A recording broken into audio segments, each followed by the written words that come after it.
Bonjour mesdames, messieurs, merci de suivre l'émission Point de vue. Dans 48 heures, le président Macky Sall va passer le témoin à son successeur, le président Bassirou Diomaye Faye. C'est une nouvelle ère avec des enjeux, défis et autres attentes des populations qui ont choisi le changement. Nous en parlons avec le premier vice-président du parti PASTEF, locomotive qui a porté le président Bassirou Diomaye Faye au pouvoir. Birame Souleye Diop, bonjour, merci, bienvenue. Bonjour Omar Nying, bonjour aux téléspectateurs qui nous regardent. Alors, je rappelle que vous êtes également le président du groupe parlementaire Yewwi à l'Assemblée nationale. De l'opposition au pouvoir, c'est vrai, il y a eu du chemin. À cet instant précis, comment est-ce que vous mesurez la charge?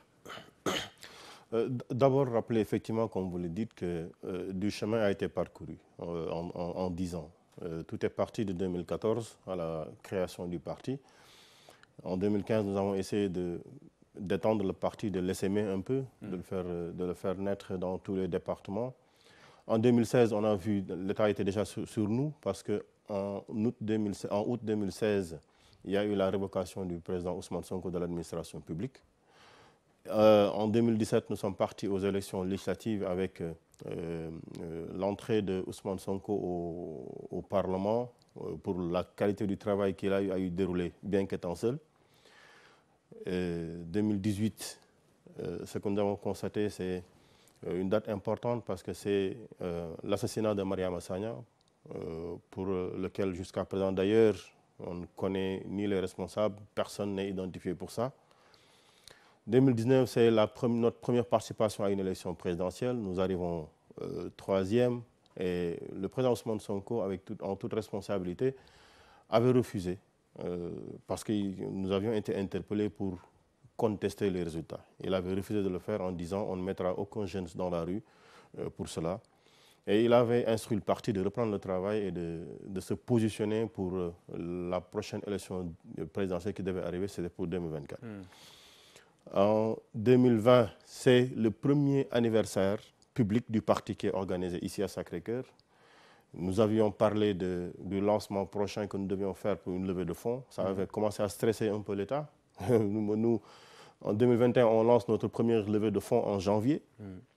Et puis, on a constaté avec 100 millions de francs qu'effectivement, nous avions été menacés de dissolution, de sanctions pénales, etc. Ça, c'était en 2021. Mais en 2021 aussi, ça éclate l'affaire Adji Sarr qui a tenu le pays en haleine. 2022, janvier, élection locale des maires et des présidents de conseils départementaux, des conseillers sont élus. Nous avons également en juillet 2017, en juillet, disons, 2021, les élections législatives avec le Yewwi qui arrive au ballottage dans le cadre de la grande coalition avec Wallu à l'Assemblée nationale, sous le terreau des jeux d'intérêt et des centres d'intérêt politiques. Nous nous sommes retrouvés avec 53 députés dans Yewwi. Plus tard, nous avons été juste 39. Nous continuons le travail dans ce contexte-là. Et de 2021 à 2023, nous avons constaté que le siège du parti PASTEF a été transféré en 3 lieux différents. Le premier lieu, c'était à Cité Keur Gorgui parce que le président Ousmane Sonko a été barricadé là-bas, assiégé. Le deuxième siège du parti, c'était le tribunal, où nous avons passé tout notre temps pendant ces 3 années-là à faire le tribunal. Presque tous les 2 mois, nous étions au tribunal. Et le troisième siège, c'était la prison, où tous les responsables du parti ont eu à y faire un tour. Mais voilà les 3 sièges du parti qui ont été transférés.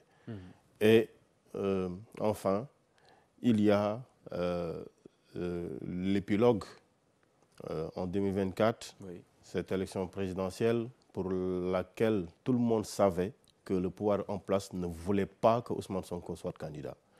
Cela a été organisé avec tous les moyens nécessaires, tous les moyens d'État utilisés pour empêcher d'arriver à ce but-là. Aujourd'hui, le constat est là. Nous sommes arrivés au pouvoir. Nous n'en tirons aucun triomphe parce que le peuple sénégalais mérite tous les combats. et nous nous engageons dans cette voie. Oui. D'après donc le rappel que vous venez de faire, ça s'est fait en 10 ans en gros, et on le voit, la volonté de changement est exprimée, c'est vrai. Nous allons revenir tout à l'heure sur les enjeux, comme je l'ai rappelé à l'entame, mais on continue, vous le savez, de disserter sur les circonstances de cette élection du président Bassirou Diomaye Faye. C'est vrai, vous avez évoqué l'étape de la prison, les choses sont allées vite avec cette loi d'amnistie, sortie de prison et puis campagne électorale dans la foulée. Alors, lorsque vous entendez aujourd'hui des spéculations sur un protocole, sur un supposé coup de main du président Macky Sall, vous dites quoi au PASTEF? Bon, écoutez, de toute façon, la vie de PASTEF pendant les 10 ans a été marquée par toutes sortes de fantasmes et d'histoires qu'on a racontées. Jamais ceci ne s'est avéré vrai. Bon, nous, on a continué à avoir nos centres d'intérêt sur le vrai curseur. Je dois juste préciser que là, on l'a dit de manière très précise, c'est vrai, pour parler de l'élection présidentielle, tout de suite, Bassirou Diomaye, comme le président Ousmane Sonko, sont sortis de prison à 8 jours de l'élection présidentielle. C'est vrai, nos amis politiques sur le terrain de l'opposition nous ont accusés de tous les noms d'oiseaux en disant qu'il y avait eu des discussions. Mais écoutez, la compréhension, elle est simple. Nous avons dit, nous n'avons jamais dialogué sur ces éléments-là. Le président Ousmane Sonko l'a dit et l'a répété. Jamais le président aujourd'hui, Diomaye Faye élu, n'a discuté sur ces questions-là. Vous avez suivi le débat sur la commission d'enquête parlementaire. C'est nous-mêmes, députés, qui avons combattu la mise en place de la commission d'enquête parlementaire. C'est nous-mêmes qui avons combattu la loi anticonstitutionnelle sur la convocation ou la reconvocation du corps électoral, qui avons fait la procédure au niveau du Conseil constitutionnel pour enfin avoir raison sur le sujet. Sur la loi d'amnistie, on a vu nos positions. Et votre position n'était pas claire là-dessus. Elle était très claire pourtant. Notre position a été très claire. Derrière toutes les manipulations qu'il y a eu, nous avons eu une position très précise, très claire et très responsable. Nous avons vu quelques amis politiques se prévaloir de la situation des détenus politiques, dire « ouais, non, mais la loi d'amnistie, il faudra penser aux morts, il faudra penser à ceux qui sont en prison ». Notre réponse à leur endroit a été très simple. Nous l'avons dit. Les morts sont nos militants. Pendant qu'on les portait à terre, ceux-là qui plaidaient pour eux aujourd'hui, dans le cadre de cette loi d'amnistie, n'ont pas été avec nous dans les tombes ou dans les maisons mortuaires. Quand nous avons fait la prise en charge des détenus politiques, ils n'ont pas été avec nous. Quand il a fallu prendre en charge leur famille, les rentrées de classe, ils n'ont pas fait le chemin avec nous. Quand nos jeunes ont entamé ce que l'on appelait en fait les chemins de la libération pour faire le territoire national, l'étendue du territoire national, rencontrer les familles des détenus, ils n'ont pas été avec nous. Nous avons eu 1600 prisonniers, c'est nous qui avons été leur rendre visite en prison. Jamais ils n'ont été avec nous. Donc, qui était mieux habilité pour apprécier de leur réelle situation que nous-mêmes? Et ce que nous avons dit, c'était très clair. Il y avait une volonté réelle, je le dis là et maintenant, de ne pas voir Ousmane Sonko dehors, de ne pas voir Bassirou Diomaye Faye dehors. Et on a cherché à embellir cette stratégie politique sous les jours de pensée réelle à l'endroit des morts. Cela n'était pas réel. Nous, on a été très clairs et très précis. Nous avons dit au gouvernement, écoutez, une loi d'amnistie, ça ressort, c'est de l'habilitation du président de la République. C'est un pouvoir que la Constitution lui donne, il est libre d'en disposer. Il ne nous a pas consultés, il n'a pas demandé notre avis. Nous avons refusé de l'accompagner sur ce terrain-là. Mais quand même qu'il vienne dire, je mets une loi d'amnistie sur la table, si la loi d'amnistie passe, il y a 1000 personnes qui sortent, on lui pose simplement une question. Est-ce que la loi... Vous êtes preneur, mais vous ne... On dit, non, la question qu'on a posée est claire. Oui. Est-ce que la loi d'amnistie va faire échapper à la sanction ceux-là qui ont commis des crimes de sang. Des crimes de sang, on a beau l'appeler assassinat ou meurtre, en tout cas, ça fait tomber des personnes sont mortes. Est-ce que cette loi d'amnistie devrait permettre à des personnes qui ont tué d'échapper? Si c'est le cas, nous sommes contre la loi d'amnistie. Si ce n'est pas le cas, si celui-là qui a tué, de quelque bord qu'il se trouve, si on pouvait sanctionner cette personne-là, de quelque bord qu'il se trouve, qu'il s'agisse de nos militants ou qu'il s'agisse d'une personne investie du mandat de l'ordre public, si ces personnes-là ne pouvaient pas échapper, nous, on était preneurs. Mais la conséquence directe, c'est la sortie de prison du président Diomaye et Sonko, et dans la foulée, l'élection. Oui, mais tout ce qui a été dit, c'était de dire cette loi d'amnistie-là, c'était fait pour nous. Vous étiez preneur sous ce rapport-là. Tout ce qui a été dit, c'était de dire que cette loi d'amnistie était faite pour nous. On n'a pas voté cette loi d'amnistie. Ceux qui l'ont portée l'ont voté. On a entendu un parti d'opposition, un groupe parlementaire dire oui, si les députés de PASTEF ne votent pas la loi d'amnistie, nous, on ne votera pas. Nous, on en a ri, on leur a dit, écoutez, nous, on fait de la politique, c'est par rapport à nos centres d'intérêt, par rapport à nos objectifs. On ne regarde pas ce qui s'est fait à côté. Maintenant qu'un parti décide de regarder nous ce qu'on fait pour être dans le suivisme, ils sont libres de le faire. En tout état de cause, la conséquence ultime, c'était de constater que quand le ministre de la Justice a dit que la loi d'amnistie permettait à un assassin, à un meurtrier d'échapper, nous avons dit, nous, on ne vote pas. Que les gens aient voté, que Ousmane Sonko ait eu la chance de bénéficier de la loi d'amnistie, on dit alléluia. Mais nous, en tout cas, on n'a pas voté la loi d'amnistie. Parfait. Donc, merci. La particularité de cette élection, dans tous les cas de figure, c'est qu'au départ, on a un candidat investi par un leader de parti. Au pouvoir maintenant, on a un duo qui suscite encore des commentaires. On a élu un président, pas deux, font remarquer certains. Oui, mais combien de présidents on a élu? Je vous pose la question. Oui, on a élu le président Bassirou Diomaye. Mais alors, donc pourquoi avoir un débat sur le chose? Vous savez, les choses sont claires. Au soir de la date de l'élection, c'est le président Bassirou Diomaye Diakhar Faye qui est élu président de la République du Sénégal. Et le Sénégal n'a qu'un seul président de la République. Alors pourquoi vouloir aller chercher autre chose? Pourquoi faire ce débat-là sur... Mais en tout cas, ce n'est pas le débat que nous avons chez nous. Le débat que nous avons chez nous, c'est Monsieur le Président de la République a un mandat qui lui a été donné. Il a aujourd'hui habilitation pour travailler avec toutes les compétences. S'il juge nécessaire que Ousmane Sonko remplit toutes les compétences pour être auprès de lui, comme tout bon Sénégalais compétent, loyal, déterminé à alléger, à mettre un terme aux souffrances des Sénégalais, il fera appel à... L'intérêt un peu de ce débat, c'est que, bon, on a d'ailleurs épilogué sur un poste de vice-président, etc. Bon, vous vous êtes expliqué, mais en définitive, il y a la présence marquée du président Ousmane Sonko dans l'attelage aujourd'hui. Oui, mais vous savez, à l'aune du cheminement partagé entre les hommes, à l'aune des convictions partagées, à l'aune de la connaissance commune que nous avons tous du projet, mais fondamentalement, il y a simplement à dire que le président de la République peut s'entourer de toutes les compétences.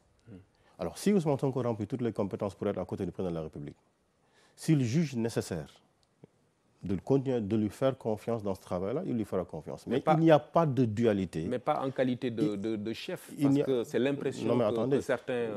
Un président de la République n'a pas de chef. C'est lui-même le chef.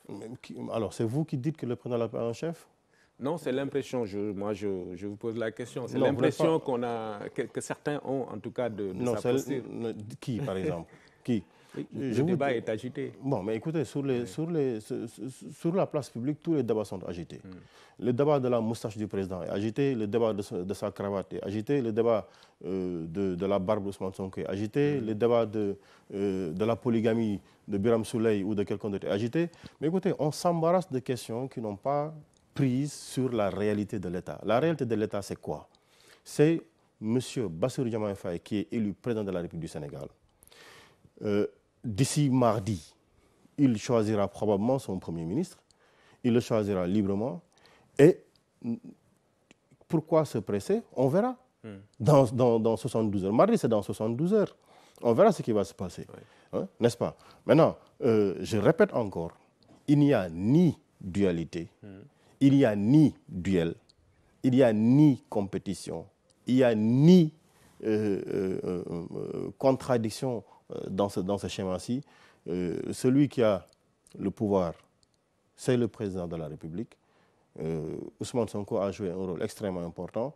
Nous avons élu un président de la République, mais nous restons convaincus que le peuple sénégalais a besoin d'Ousmane Sonko, mais on ne se privera pas de sa compétence. Il reste le leader du parti? Oui, okay. Ousmane Sonko, parce que vous le savez, Ousmane Sonko reste... Mais ça, c'est une chance encore. C'est vraiment encore une chance que Ousmane Sonko soit encore le leader du parti, parce qu'il nous faut faire cette distinction absolue entre l'État du Sénégal, entre les mains du président de la République, et le parti politique qui a porté le projet, qui est dirigé par le président Ousmane Sonko. Mais ça, ce n'est que cerise sur le gâteau. Maintenant, de votre point de vue, quelle est sa meilleure posture, d'après vous, en tant que haut responsable du parti? Je suis vice-président du parti, je suis dans le créneau parti politique. Oui. Aujourd'hui, on parle d'État. Oui, dans l'État, moi je parle de l'État. Oui, dans l'État, je ne peux pas vous donner de réponse. Dans l'État, je ne peux pas vous donner de réponse. La seule personne habilitée à donner une réponse, c'est le président de la République. Je ne vais pas épiloguer sur le sujet ou je ne chercherai pas à le devancer. C'est lui que les Sénégalais ont investi, qu'on lui laisse le temps de le faire. Mardi, il fera le choix. On suivra ensemble, on appréciera ensemble. D'accord. Alors, vous avez, disons, vendu un projet aux Sénégalais qui ont adhéré. Alors, en quoi ce projet est-il différent d'un programme classique d'un parti qui veut conquérir le pouvoir? Vous le dites bien. Traditionnellement, ce que nous avons dans les programmes politiques, c'est des programmes, on paye des gens pour écrire un programme. Ou bien c'est à la veille de l'élection que les gens se réunissent pour écrire un programme. Parfois même, on fait venir des compétences dans le cadre, parce qu'on sait qu'un tel est compétent, on le fait venir dans le cadre de l'accompagnement d'un candidat pour rédiger un programme. C'est tout à fait le contraire de ce que nous avons produit. Je rappelle qu'il y a un fil conducteur à tout ce qui a été fait depuis 2018 lors de la présentation du livre Solutions, qui est d'ailleurs une date qu'il fallait rappeler. C'était la vision du projet que nous portions, le livre Solutions, qui devait nous amener à l'élection présidentielle et qui devait être le centre d'intérêt particulier de tout ce que nous devions exécuter si nous étions élus en 2019. Donc si Ousmane Sonko était élu en 2019.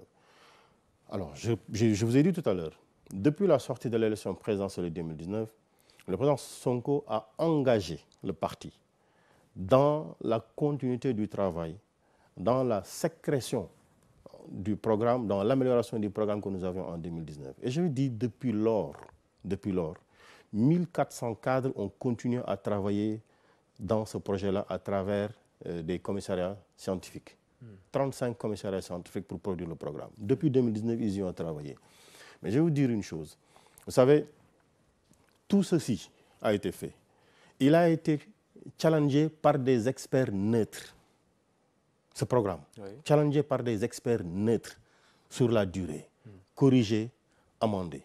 Je vous dis, pendant que, c'est d'ailleurs l'occasion de le dire, le président Diomaye était en prison, on peut emprisonner un corps, mais on n'emprisonne jamais un esprit. Il a passé son temps en prison à travailler sur le programme, à corriger, à recorriger, à donner des drafts, à donner des avis sur l'évolution du programme. Et après, quand la coalition Diomaye a été mise en place, on a vu des membres de la coalition venir encore irriguer le programme que nous avions de leur expérience, de leur vécu.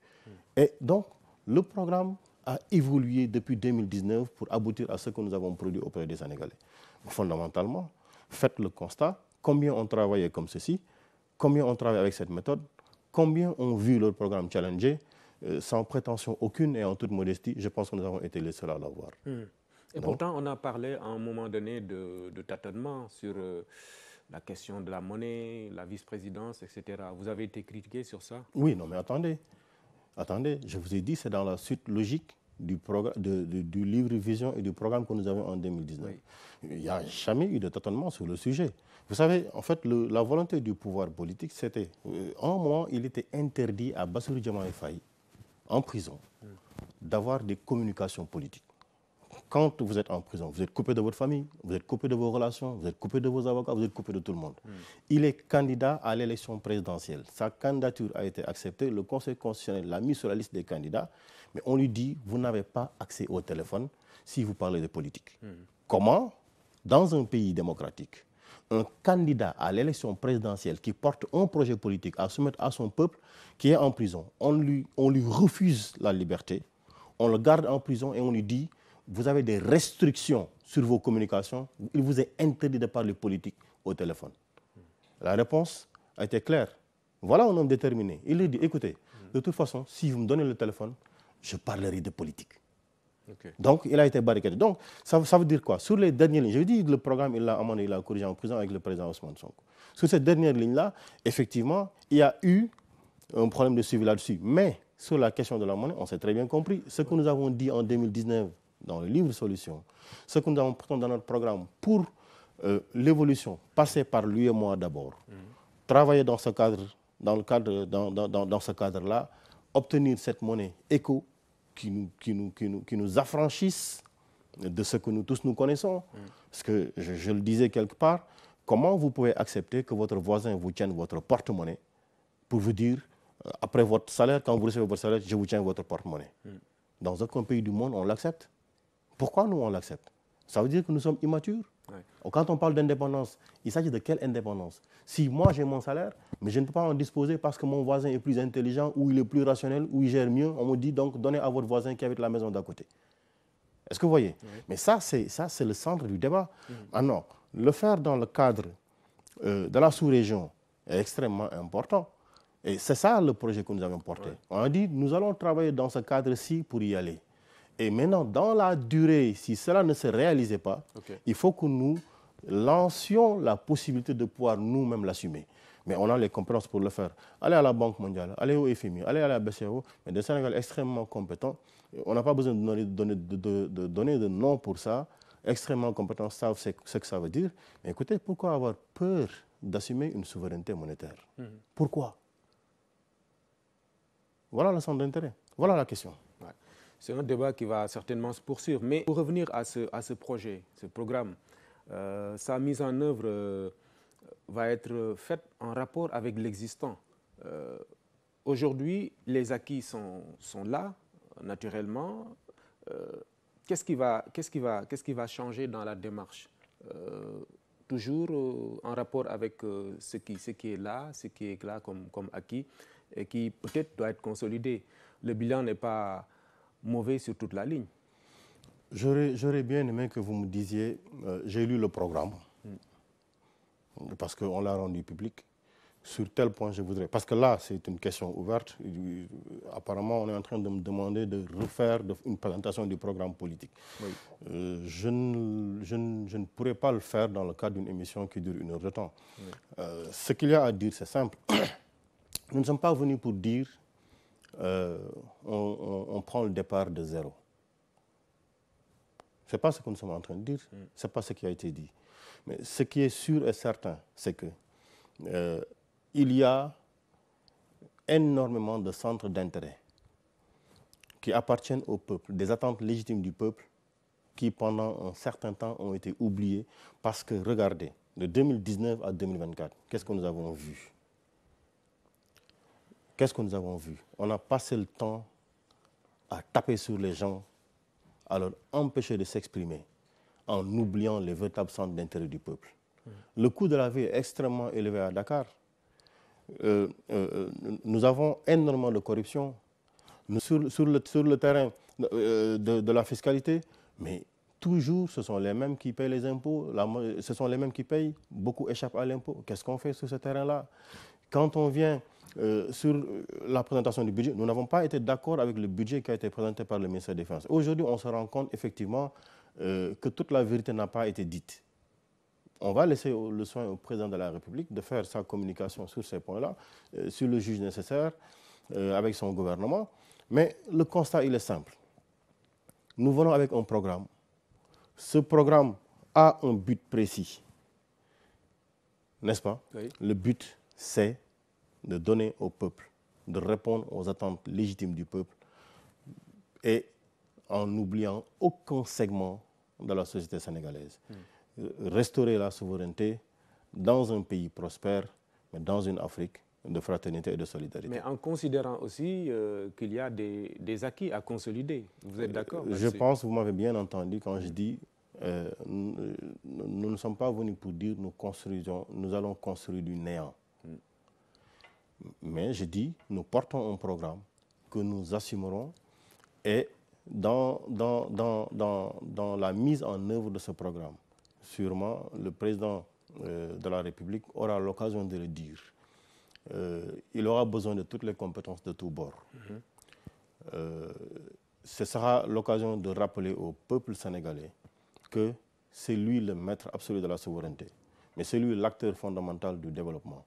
Et leur dire, il est temps que chaque Sénégalais, que chaque citoyen mette la main dans le cambouis pour qu'on ait le Sénégal que nous avons toujours espéré. Et si je devais le dire en Wolof, j'aurais pu peut-être le schématiser en disant Absolument. Alors vous en êtes conscient, le chantier est vaste. Quelles devraient être les premières mesures de votre point de vue? Mais écoutez, le président de la République s'est déjà prononcé sur le sujet. D'abord, les premières mesures, c'est la réduction du coût de la vie, la réduction du train de vie de l'État, la lutte contre la fraude fiscale, la corruption, les détournements, les surfacturations. Les premières mesures, c'est les mesures qui vont nous permettre d'avoir l'emploi pour les jeunes. L'État ne peut pas être un créateur d'emplois. Principalement, il peut être un grand facilitateur pour permettre à l'écosystème, un écosystème qui permettra à l'entreprise privée, au privé, de sécréter de l'emploi pour une jeunesse compétente déterminée à participer au développement.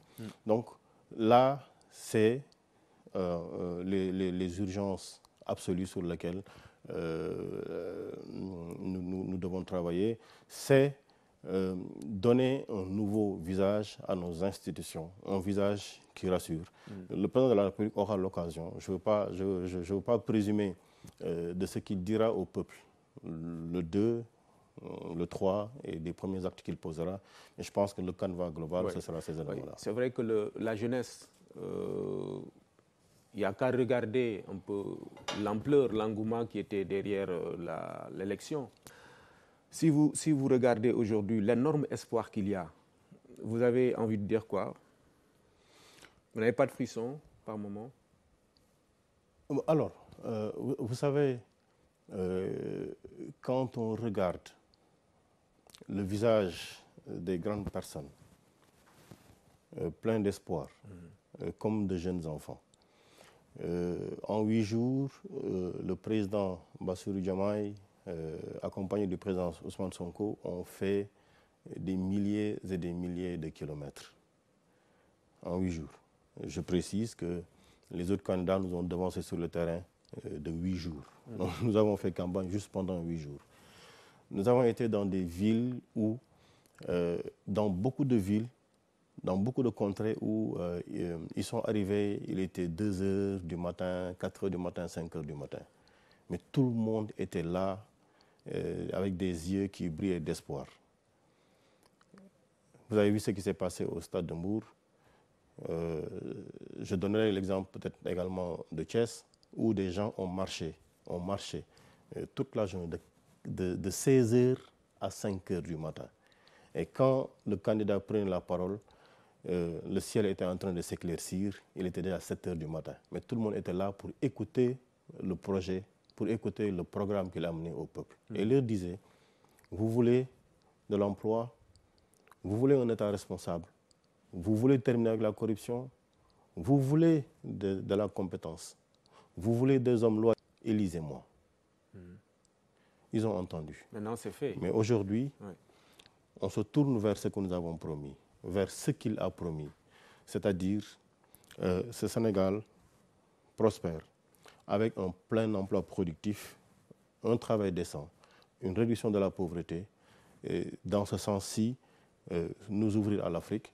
Mais ça, c'est taillé à la mesure de ce qu'il va avoir comme gouvernement, ce qu'il va avoir comme accompagnement sur ce projet-là. On sait les attentes du peuple extrêmement importantes. On sait également le peuple qui sera extrêmement impatient et exigeant. Mais écoutez, je veux faire une précision. Vous savez le profil de l'homme, le président Bassirou Diomaye. Il est l'un des rares candidats à déjà avoir prêté serment. Parce qu'en novembre 2007, il avait déjà prêté serment au niveau du tribunal pour être un homme loyal envers l'État, envers le peuple. C'est l'un des rares candidats à avoir déjà fait ça. Sa carrière, il a été éduqué par l'État, formé par l'État, pour être un serviteur du peuple. Je précise également que de 2017 à aujourd'hui, Monsieur le Président de la République a été un arbitre dans les contentieux qui opposaient l'État aux particuliers. Pendant 6 ans, il a été celui qui tranchait les litiges au niveau de l'administration fiscale, le seul, entre l'administration fiscale et l'entreprise privée ou les particuliers.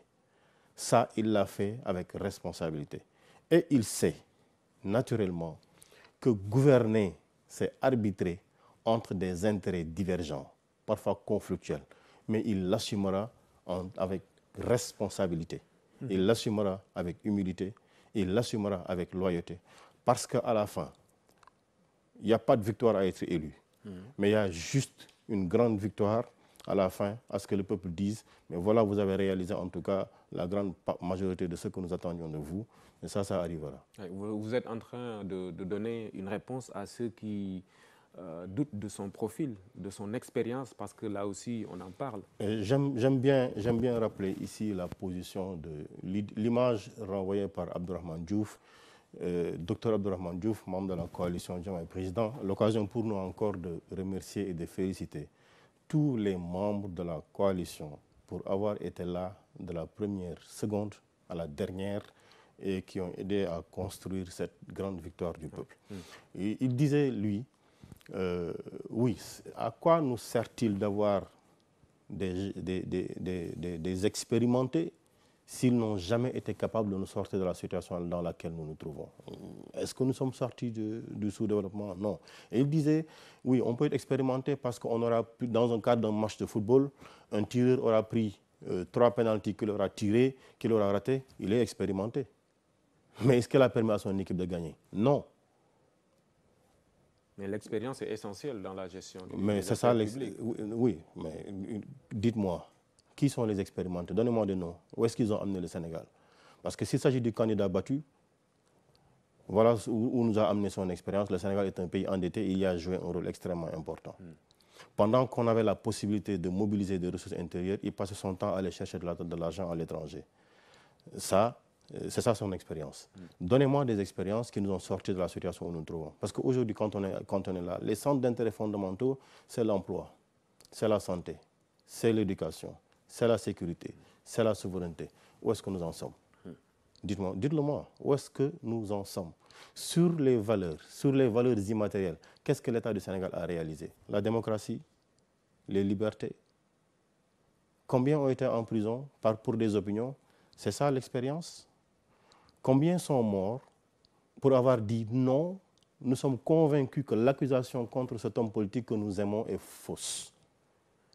coup de feu, pan, une personne est tombée.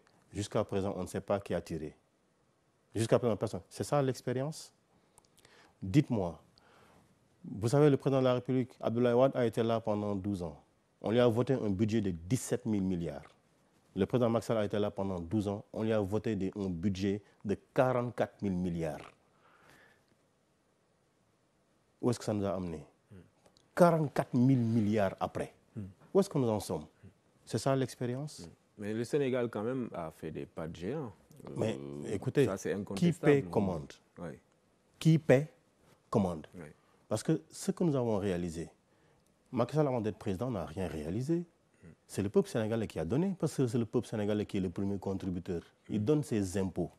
Il doit être exigeant. Mais je dis, quand moi, je donne 10 000 francs de dépenses quotidiennes, je ne m'attends pas à avoir simplement du riz blanc. Nyankatang. Je dépense 10 000 francs pour un Nyankatang. 40, je dis bien, le président Abdoulaye Wade, en 12 ans, a eu, sur le total des budgets qui lui ont été votés, de 17 000 milliards. Le président Macky Sall, sur la même durée, a eu 44 000 milliards. Est-ce que vous saisissez la différence? Oui. Donc, aujourd'hui, l'essentiel, c'est de voir où est-ce que vous comptez amener le pays sur cette base. Mais ça, on l'a déjà dit. Même si on parle de une expérience, etc., l'essentiel, c'est de se concentrer sur les profils et l'objectif, la trajectoire, les perspectives aujourd'hui. Mais on a fini de vous le dire. C'est vous qui nous avez parlé d'expérience. Moi, j'étais en train de faire un tableau de comparaison sur les expériences. C'est vous qui en avez parlé. Ouais, parce que c'est un débat qui est posé. Oui, j'étais en train de faire la réponse. Et oui, même nos proches amis nous ont dit oui, l'État c'est du sérieux, on ne peut pas dire nit, etc., etc. Oui, mais je dis encore, il est le seul. Toute proportion gardée, ils sont trois à avoir déjà prêté serment. Et lui, il a déjà prêté serment, je le répète encore, en novembre 2007, pour être loyal. Le 2, ce sera sa deuxième prestation de serment. Cette fois-ci, il le fait à l'échelle de la nation. La première, c'était en tant qu'inspecteur des impôts et des domaines. Donc, c'est un homme qui a, depuis 17 ans, il vit sous serment. Et il a respecté son serment. Et je peux vous dire une dernière chose. Il a le respect absolu de sa hiérarchie. Et il a le respect fondamental et permanent de ses pairs. Ça, si ça ne suffit pas. Il est donc expérimenté, c'est ce que vous voulez dire. Alors, le gouvernement, il est attendu avec beaucoup d'intérêt. On se focalise généralement sur le nombre, les profils, etc. À quoi peut-on s'attendre? Je ne peux présumer de rien. En tout cas, on va partir sur quelque chose de très fondamental. Nous l'avons dit, la réduction du train de vie de l'État, une rationalisation des institutions. Fondamentalement, dans ça, il y a tout ce qu'on peut voir, mais je répète encore, je ne présume pas de ce que le président de la République fera. Il aura probablement d'ici mardi ou mercredi son Premier ministre, et à partir de là, on verra venir. Mais je peux vous assurer d'une chose, il sera dans une très grande rationalisation pour pouvoir prendre en charge les préoccupations des Sénégalais sans exhibitionnisme, avec rien qui ne sera exorbitant. Une grande rationalisation, ça peut sous-entendre une réduction du nombre de ministres, etc. Mais très probablement, c'est l'un des premiers actes. On tournera autour de combien? Je ne peux pas en présumer. Je préfère, je n'en ai d'ailleurs aucune information. Je préfère avec vous suivre ce que le président de la République fera. D'accord. Alors, c'est une coalition qui a élu le président Bassirou Diomaye Faye. À défaut d'un partage de gâteau, on peut accepter le terme partage de responsabilités. Ils seront dans l'équipe, non? Vous savez, le président de la République ne m'en a pas parlé. Là aussi, c'est de son pouvoir absolu. Il en fera ce qu'il jugera utile. Nous serons là, nous tous, coalition comme PASTEF, pour accompagner. D'accord, vous êtes prudent jusqu'au bout. Et vous-même, quitter l'Assemblée pour le gouvernement? Vous n'en êtes pas sûr? Non. Non, je ne serai qu'à la position naturelle pour être, comme tous les Sénégalais, celui qui mettra la main au cambouis pour un Sénégal pour tous. Si je dois être un jardinier à la RTS, ce sera avec plaisir. Merci beaucoup. Merci beaucoup. Birame Souleye Diop, premier vice-président du parti PASTEF. Merci d'être venu à cette émission, président également du groupe parlementaire Yewwi à l'Assemblée nationale. Mesdames, Messieurs, merci d'avoir suivi cette émission. On se retrouve dimanche prochain et nous souhaitons une bonne fête de Pâques à nos concitoyens chrétiens. Bonne fête de Pâques à nos frères et amis chrétiens. Merci, à la semaine prochaine.